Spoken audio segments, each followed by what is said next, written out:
വചനവീഥിയിലൂടെ father ജെ.ബി. Puthur. വിശുദ്ധ ലൂക്കാ രചിച്ച നമ്മുടെ കർത്താവ് യേശുമിശിഹായുടെ പരിശുദ്ധ സുവിശേഷം. അധ്യായം 24 1 മുതൽ 12 വരെയുള്ള വാക്യം. യേശുവിന്റെ പുനരുത്ഥാനം. അവർ തയ്യാറാക്കി വച്ചിരുന്ന സുഗന്ധദ്രവ്യങ്ങളുമായി ആഴ്ചയുടെ ആദ്യ ദിവസം അതിരാവിലെ കല്ലറയുടെ അടുത്തേക്ക് പോയി. കല്ലറയിൽ നിന്ന് കല്ല് ഉരുട്ടി മാറ്റിയിരിക്കുന്നതായി അവർ കണ്ടു. അവർ അകത്തു കടന്നു നോക്കിയപ്പോൾ കർത്താവായ യേശുവിന്റെ ശരീരം കണ്ടില്ല. ഇതിനെക്കുറിച്ച് അമ്പരന്ന് നിൽക്കവേ 2 പേർ തിളങ്ങുന്ന വസ്ത്രങ്ങൾ ധരിച്ച് അവർക്ക് പ്രത്യക്ഷപ്പെട്ടു. അവർ ഭയപ്പെട്ട് മുഖം കുനിച്ചു.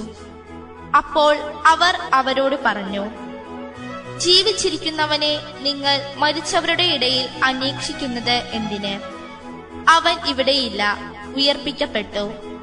മനുഷ്യപുത്രൻ പാപികളുടെ കയ്യിൽ ഏൽപ്പിക്കപ്പെടുകയും ക്രൂശിക്കപ്പെടുകയും 3-ാം ദിവസം ഉയർത്തെഴുന്നേൽക്കുകയും ചെയ്യേണ്ടിയിരിക്കുന്നു എന്നു താൻ ഗലീലയിൽ ആയിരുന്നപ്പോൾ തന്നെ അവൻ നിങ്ങളോട് പറഞ്ഞത് ഓർമ്മിക്കുവിൻ. അപ്പോൾ അവർ അവന്റെ വാക്കുകൾ ഓർമ്മിച്ചു. കല്ലറയിങ്കൽ നിന്ന് തിരിച്ചു വന്ന് അവർ ഇതെല്ലാം 11 പേരെയും മറ്റെല്ലാവരെയും അറിയിച്ചു. മഗ്ദലേന മറിയവും യോവന്നായും യാക്കോബിന്റെ അമ്മയായ മറിയവും അവരുടെ കൂടെയുണ്ടായിരുന്ന മറ്റു സ്ത്രീകളുമാണ് ഇക്കാര്യങ്ങൾ അപ്പോസ്തലന്മാരോട് പറഞ്ഞത്. അവർക്കാകട്ടെ ഈ വാക്കുകൾ കെട്ടുകഥ പോലെയേ തോന്നിയുള്ളൂ. അവർ അവരെ വിശ്വസിച്ചില്ല. എന്നാൽ പത്രോസ് എഴുന്നേറ്റ് കല്ലറയിങ്കലേക്ക് ഓടി. കുനിഞ്ഞ് അകത്തേക്ക് നോക്കിയപ്പോൾ അവനെ പൊതിഞ്ഞിരുന്ന തുണികൾ തനിയെ കിടക്കുന്നത് കണ്ടു. സംഭവിച്ചതിനെ പറ്റി വിസ്മയിച്ചുകൊണ്ട് അവൻ തിരിച്ചുപോയി. ഒഴിഞ്ഞു കിടക്കുന്ന യേശുവിന്റെ കല്ലറ. യേശുവിന്റെ സംസ്കാരവേളയിൽ സന്നിഹിതരായിരുന്ന ഏതാനും ഭക്ത സ്ത്രീകൾ സാബത്ത് ദിനാചരണമൊക്കെ പൂർത്തിയാക്കിയതിനു ശേഷം പിറ്റേ ദിവസമായ ഞായറാഴ്ച അതിരാവിലെ കരുതിയിരുന്ന സുഗന്ധതൈലവും ഒക്കെയായി അവർ യേശുവിന്റെ കല്ലറയിലേക്ക് ചെല്ലുന്നു. അവിടെ ചെന്ന് നോക്കുമ്പോൾ എല്ലാവരെയും വിസ്മയിപ്പിക്കത്തക്ക വിധത്തിലുള്ള ദൃശ്യങ്ങളാണ് അവർക്ക് അനുഭവപ്പെട്ടത്. കല്ലറ അടയ്ക്കുന്നതിന് വേണ്ടി സംവിധാനം ചെയ്തിരുന്ന കല്ല് നീക്കപ്പെട്ടിരിക്കുന്നതായിട്ട് അവർ കാണുന്നു. കല്ലറ തുറന്നു കിടക്കുന്ന കല്ലറയിലേക്ക് അവർ എത്തി നോക്കിയപ്പോൾ കഴിഞ്ഞ വെള്ളിയാഴ്ച അവിടെ സംസ്കാരം നടന്ന യേശുവിന്റെ മൃതശരീരം അവിടെ കാണുന്നില്ല. അതിനു പകരം ആ മൃതശരീരത്തിൽ പൊതിഞ്ഞിരുന്ന വക്കുശീല അവിടെ കിടക്കുന്നതായിട്ടും അവർ കണ്ടു. വിസ്മയഭരിതരായി അവർ തിരിഞ്ഞു നോക്കുമ്പോൾ 2 പേർ അവിടെ നിൽക്കുന്നതായിട്ട് അവർ കാണുന്നു.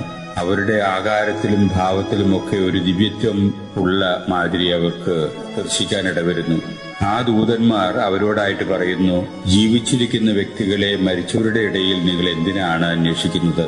നിങ്ങൾ സംസ്കരിച്ച യേശുക്രിസ്തു ഗലീലയിൽ വെച്ച് പറഞ്ഞിരുന്നുവല്ലോ നിങ്ങളോട്, പാപികളുടെ കൈകളിൽ താൻ ഏൽപ്പിക്കപ്പെടുമെന്നും അവർ മർദ്ദിക്കുമെന്നും അവസാനം അവർ അവനെ കുരിശിൽ തറച്ച് കൊല്ലുമെന്നും സംസ്കരിക്കപ്പെടുമെന്നും എന്നാൽ 3-ാം ദിവസം അവൻ ഉയർത്തെഴുന്നേൽക്കും എന്നും നിങ്ങളോട് പറഞ്ഞിരുന്നില്ലേ എന്ന് ആ ദൂതന്മാർ ആ ഭക്തസ്ത്രീകളോട് പറയുന്നു.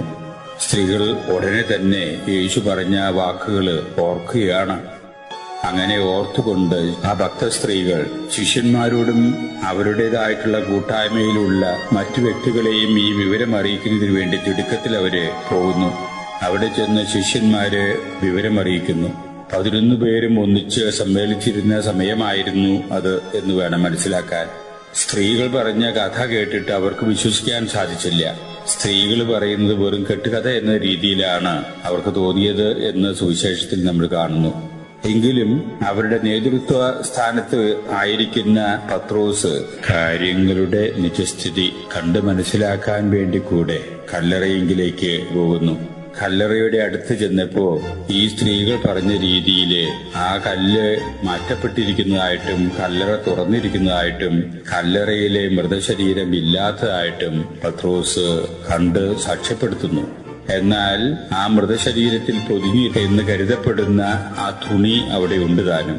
പത്രോസ് എല്ലാം കണ്ട് ബോധ്യപ്പെട്ടതിനനുസരിച്ച് തന്റെ കൂട്ടുകാരോട് യഥാസ്ഥിതി വിവരമറിയിക്കുന്നതിനു വേണ്ടി തിരിച്ചു പോകുന്ന ആ അനുഭവങ്ങളാണ് ഇന്നത്തെ സുവിശേഷത്തിന്റെ ചിന്താവിഷയമായിട്ട് നമ്മുടെ ശ്രദ്ധയിലേക്ക് ലൂക്ക കൊണ്ടുവരുന്നത്.